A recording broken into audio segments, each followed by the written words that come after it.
Hello and welcome to the Storm of Scripture. As you can tell, I'm at a little different venue today. My family and I are on vacation out at the Outer Banks of North Carolina.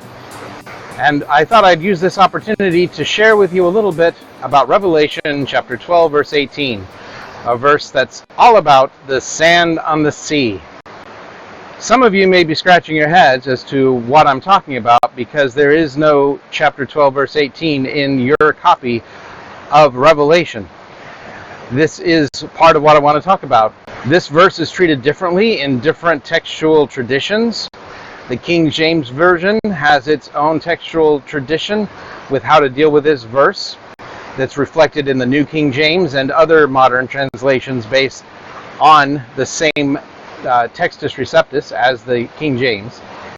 The NIV and other Bibles, not just the NIV, but many different translations deal with the text differently. I want to start by reading the text in the version I use most frequently for teaching, and that is the Lexham English Bible.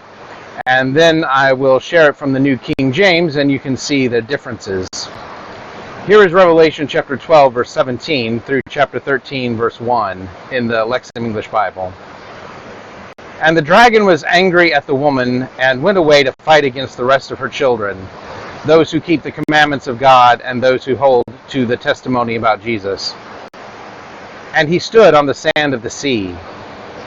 And I saw coming up out of the sea a beast that had 10 horns and 7 heads, and on its horns 10 royal headbands, and on its heads a blasphemous name. I included the versification with the text, which I normally don't do because I think it interrupts sometimes the flow of the narrative. But here I included them so you can see verse 18. It's simply, and he stood on the sand of the sea. Here it is clear that the he is the dragon standing on the sand of the sea. And then the beast that comes out of the sea is described at the beginning of chapter 13.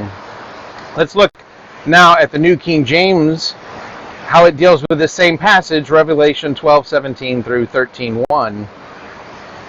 And the dragon was enraged with the woman, and he went to make war with the rest of her offspring, who keep the commandments of God and have the testimony of Jesus Christ. Then I stood on the sand of the sea, and I saw a beast rising up out of the sea, having 7 heads and 10 horns, and on his horns 10 crowns, and on his heads a blasphemous name. You can see the versification has no place for chapter 12, verse 18. But it does have the same wording. It just happens to be part of chapter 13, verse 1. And that is the main difference when it comes to why this verse is in some translations and not others. It's not that the text isn't there. It's that it's been incorporated into the next. But you can also see that there is a difference in who is standing on the sea. In the Lexham English Bible and in other translations, it's the dragon. He, the dragon, stood on the sand of the sea. In the New King James and in other translations, it is John. I stood on the sand of the sea. John, the narrator of this vision. So, which one is it? The ancient manuscripts of the book of Revelation are divided on how to treat it, and that's why it is one way in some Bibles and another in some other Bibles, and there's often not even a footnote, as there so often is, to explain the difference. Some Bibles may have a footnote about this, but I believe because the wording is still there, it's not like the idea of standing on the sand of the sea is omitted. There's no textual note in some translations, and sometimes not even a note about it being in one chapter or the next. I would like to talk a little bit about the choice of putting it in one chapter or another and why that's relevant.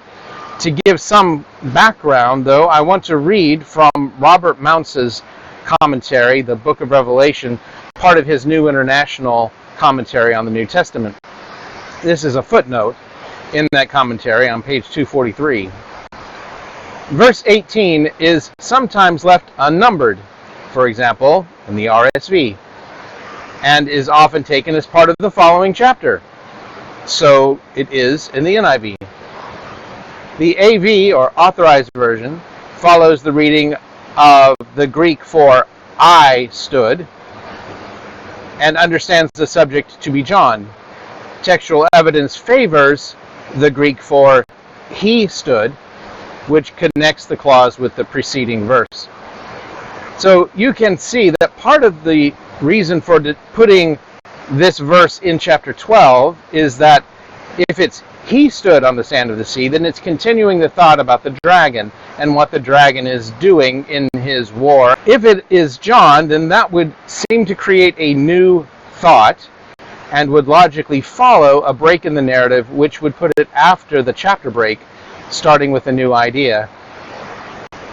In fact, G.K. Beale finds this distinction important and believes that this is a verse that introduces a new vision. Not just a new thought within the vision, but a brand new vision. From G.K. Beale's Book of Revelation commentary, a commentary on the Greek text, he says this: Chapter 12, verse 18 should be taken together with I saw in chapter 13, verse 1, as the introduction of a new vision. To clarify this connection, some significant manuscripts also have I saw in chapter 12, verse 18. This is probably not the best reading, though it is a good interpretation of the transition from chapter 12 to chapter 13. The dragon standing on the seashore is the beginning of what John saw in the vision in chapter 13, and not, he emphasizes here, the end of the preceding vision in chapter 12. The Kai, which is the Greek for the and, introduces not a narration of events taking place after the events of chapter 12, verses 13 through 17, but a vision occurring after the vision in chapter 12.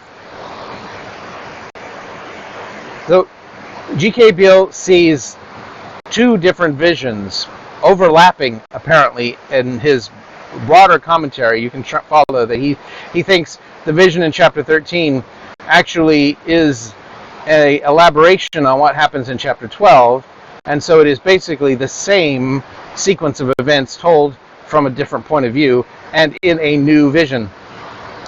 I disagree with Beale on this point. I believe that what we have in chapter 13 is an elaboration on the war of the dragon, but it follows what happens in chapter 12. So we get the next phase of the dragon's war against the children of the woman here in chapter 13, rather than a recapitulation from a different point of view, which is what Beale would say is happening. Now I want to focus on this idea of whether it should be he stood, that is the dragon stood, or I stood, which is John. For that commentary, I will continue with Beale. I'm going to paraphrase Beale's wording here in order to eliminate some of the technicalities of what he has to say and the necessity of reading the Greek. In his commentary on the Greek text, he says this: some manuscripts have the Greek for I stood, meaning John, instead of the Greek for he stood, meaning the dragon. The latter is the original reading because of its superior manuscript support, although he does mention that one other significant manuscript supports I stood and is a better witness in the Apocalypse than elsewhere in the New Testament. He says it's outweighed in this case by several other manuscripts. The secondary reading arose either from an auditory error from a scribe reading the first letter of the next word, or from a desire to harmonize the verb with I saw in chapter 13, verse 1. I am not in a position to call it one way or the other, which one is better, whether it should be I stood or he stood. I'm going to defer to the Lexham English Bible, as that is the translation I'm using for the rest of my slides and commentary on the book of Revelation. However, it does not make a great deal of difference to the narrative. It doesn't make any difference to theology or the big ideas of this passage as to whether it is he stood on the sand of the sea or I stood on the sand of the sea. But putting John in place as I stood on the sand of the sea does clarify that there is no causal necessity of standing on the sand of the sea and bringing forth the beast that is going to arise from the sea. We would never believe that John called up the beast from the sea. However, it is frequently affirmed that the dragon calls forth the beast from the sea. In fact, G.K. Beale says as much in his commentary. He says this: the dragon positions himself, quote, on the sand of the seashore, end quote, to call up his helpers who will carry out his will on earth. He summons them from the same hellish waters that he presumably came from. So G.K. Beale sees causality here between the dragon and the beast.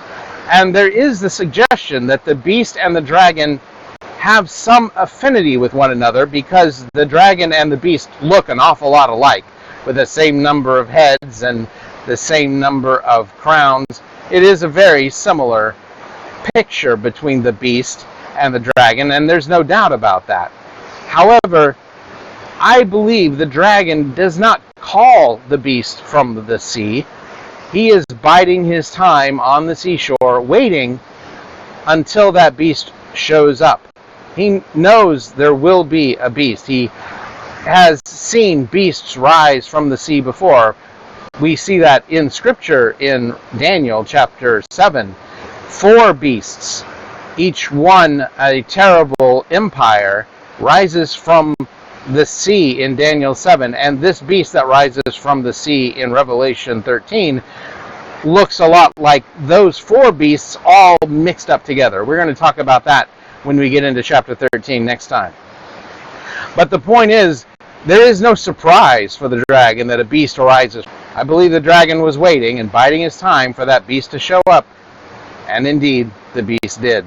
We'll talk about that beast and what it does after it rises from the sea next time as we examine the treasures in Revelation chapter 13. I welcome your feedback, your comments. Do you think it should be he stood on the sand of the sea? Do you think it should be I? Do you think the dragon is calling forth the beast, or do you think the dragon is an opportunist and waiting for that beast so that he can use that opportunity? I'd love to hear your thoughts on this verse and on the whole dragon-beast relationship. We'll talk about it next time. Until we meet again to examine the treasures of the biblical text, may the Lord be with you. And I hope you have an opportunity sometime to come enjoy the Outer Banks of North Carolina. It is truly beautiful.